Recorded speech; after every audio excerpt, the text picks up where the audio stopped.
આપ્યો હોય, શૂન્યનો ગુણાકાર આપ્યો હોય તો બહુપદી કેવી રીતે મેળવવી એ આપણે શીખી ગયા છે. હવે જે દાખલો છે એ એનાથી એક સ્ટેપ થોડો આગળ છે. એની વાત કરીએ. તમને શૂન્ય આપ્યા છે અને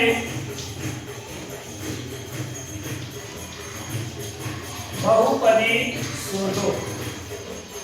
તમને શૂન્ય આપ્યા છે. એક શૂન્ય છે 7 વત્તા વર્ગમૂળમાં 5 અને બીજું શૂન્ય આપ્યું છે 7 ઓછા વર્ગમૂળમાં 5 અને પછી કહ્યું છે કે બહુપદી મેળવો. તમને શૂન્ય આપેલા હોય તો તમારે એક સ્ટેપ આગળ કેવું કરવાનું છે કે તમારે પહેલા તો શૂન્યનો સરવાળો શોધવાનો છે, શૂન્યનો ગુણાકાર શોધવાનો છે.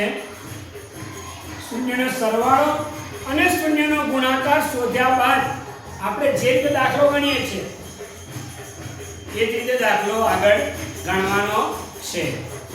તો અહીંયા તમને શૂન્યનો સરવાળો આપ્યો નથી એટલે આપણે સૌથી પહેલા તો શૂન્યનો સરવાળો શોધીશું.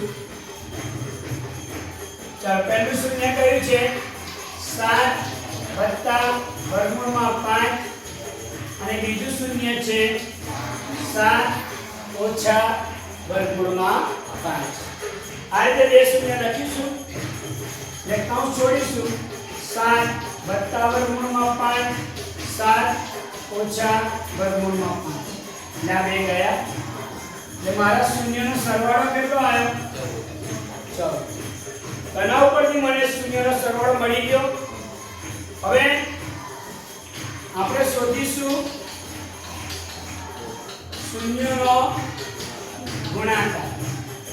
તો એક શૂન્ય છે 7 વત્તા વર્ગમૂળમાં 5, બીજું શૂન્ય છે 7 ઓછા વર્ગમૂળમાં 5. તો આપણે એક વાર વત્તા ને એક વાર ઓછા, a + b a - b એનું સૂત્ર શીખી ગયા છો. પહેલા પદનો વર્ગ ઓછા બીજા પદનો વર્ગ. ચાલો, 7 નો વર્ગ 49 વર્ગમૂળ 5 અને તેનો વર્ગ એટલે વર્ગમૂળ નીકળી જાય, વર્ગમાં નીકળી જાય એટલે આવશે 5. તો 49 માંથી 5 જાય તો આવશે 44. તો તમે અહીં જોઈ શકો છો શૂન્યનો સરવાળો 14 છે, શૂન્યનો ગુણાકાર 44 છે. હવે તમે શૂન્યનો સરવાળો -b/a બરાબર 14 છેદમાં કશું જ નથી એટલે 1 તેથી -b/14 બરાબર 1/a.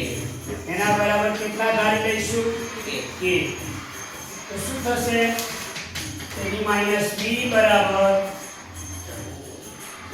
14k અને a બરાબર k કા b બરાબર -14k a બરાબર k. બે વેલ્યુ આવી ગઈ. હવે આપણે શોધીશું શૂન્યનો ગુણાકાર. સૂત્ર છે c/a. કેટલો ગુણાકાર આવ્યો છે? 44. c તેના a ની જગ્યા પર a બરાબર, તો c ની વેલ્યુ આવશે 44. હવેથી આગળ દાખલો એ રીતે છે બહુપદી બરાબર ax નો વર્ગ વત્તા bx વત્તા c. a ની જગ્યા પર ax નો વર્ગ, b ની જગ્યા પર -14kx, c ની જગ્યા પર 44.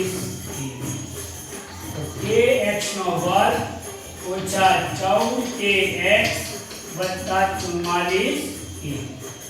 બરાબર એ કોમન કાઢી લઈએ તો x નો વર્ગ ઓછા 14x વત્તા 44.